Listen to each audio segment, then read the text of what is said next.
Hey guys, I'm Evan from Reddit Stories, and today we are reading Children of a Karen, What Is It Like? Please consider subscribing if you like the video. My mum is a reformed Karen. When I was a kid she used to treat people in customer service like trash. When I was a teenager and in customer service positions, it finally dawned on her what a terrible human being she was being. She's turned around and been great ever since. I'm proud of her to recognize her faults and fix them. This makes me think of parents who are full on fire and brimstone against homosexuals until their kid comes out as gay and suddenly whoosh 180. I guess it's great that people change their views, but it's quite crazy how insular we are, often as a species at least, until something directly affects us. Half the problem with society is people's lack of empathy and inability to give a shit about anything unless they're directly affected by it. It's a damn shame.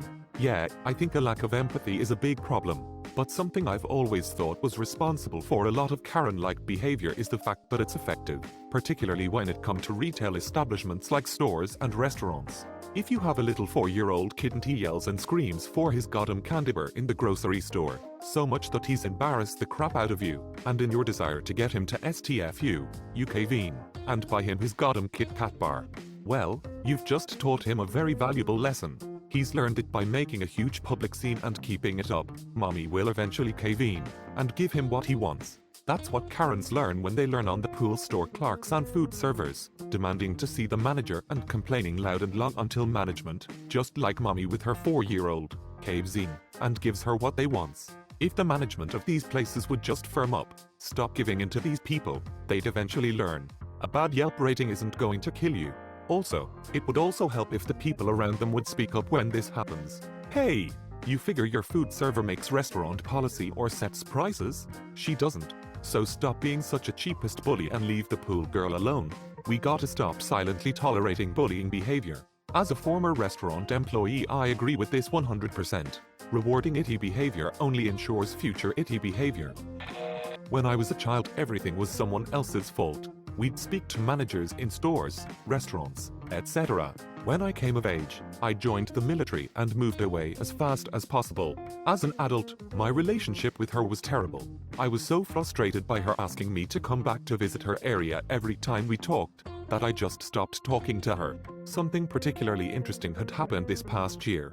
I went home to see my grandma on dad's side as she was passing. I called my mum and told her I was taking an emergency trip and would be in the area, but wouldn't have time to see her. Her response? That's fine. I understand your family needs you. I was beside myself. I had known that she was working on herself for a while, but living so far away and speaking so little I hadn't witnessed it. 5 years ago, she would have demanded that I leave my dying grandma to come see her. I came back to the area the next month and we discussed it more. She said that she realized that a lot of problems in her life and a lot of the unhappiness stems from selfishness. I am incredibly proud of the changes she's made in her life, and it has forced me to reevaluate my own actions pertaining to our strained relationship and my life as a whole. And I've come to a conclusion. I'm just like her. I'm just like her. I relate to this on a spiritual level. My mother has the same issues with her mother that I have with her. And I know if I have kids, I'm just going to repeat the cycle. So I refuse to have children just in case I'm never able to exorcise the demon. My best friend has had a terrible relationship with her mother for as long as I have known her. We're almost 30 now, so about 18 years. I won't go into details, but I understand why she never got along with her mum. Her mum also has a terrible relationship with her mother for the same reasons. My friend has an 18-month-old and is currently pregnant with her second.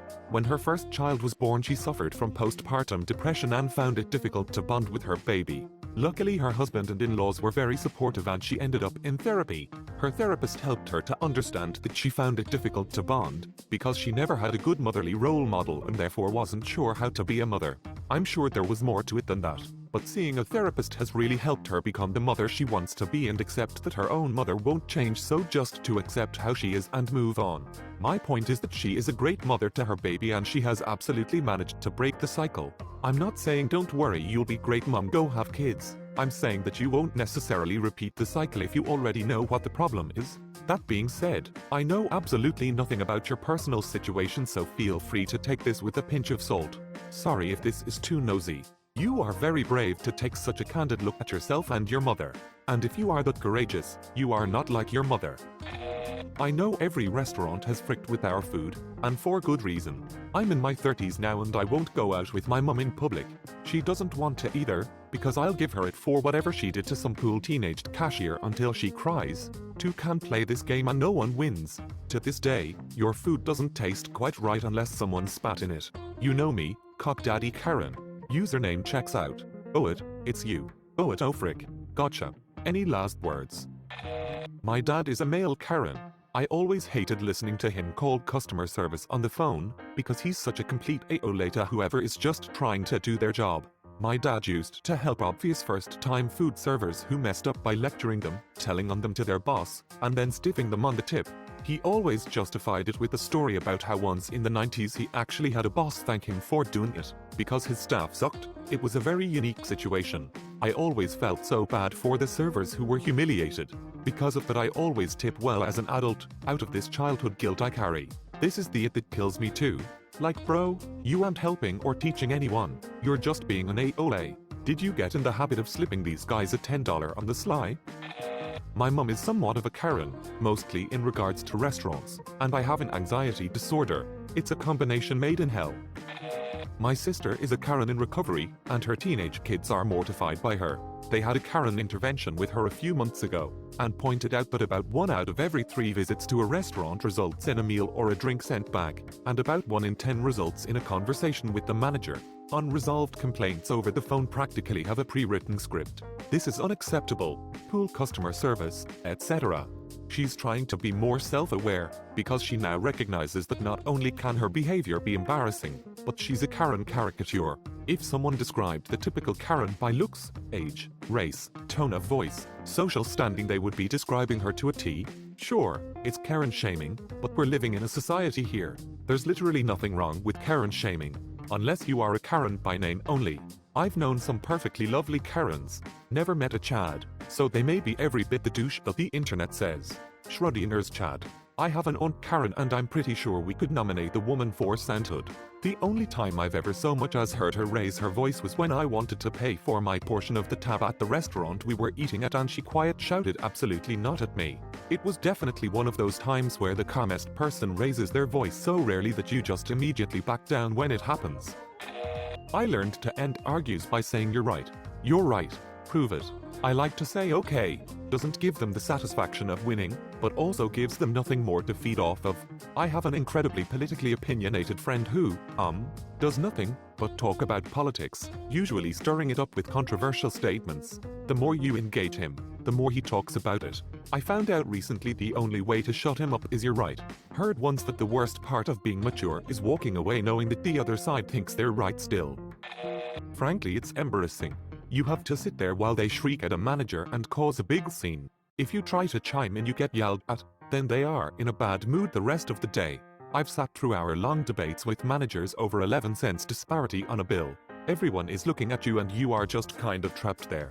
I once had a customer storm into a store with her daughter in tow, pissed off at me because I processed their purchase as Amex, which had a 2% surcharge.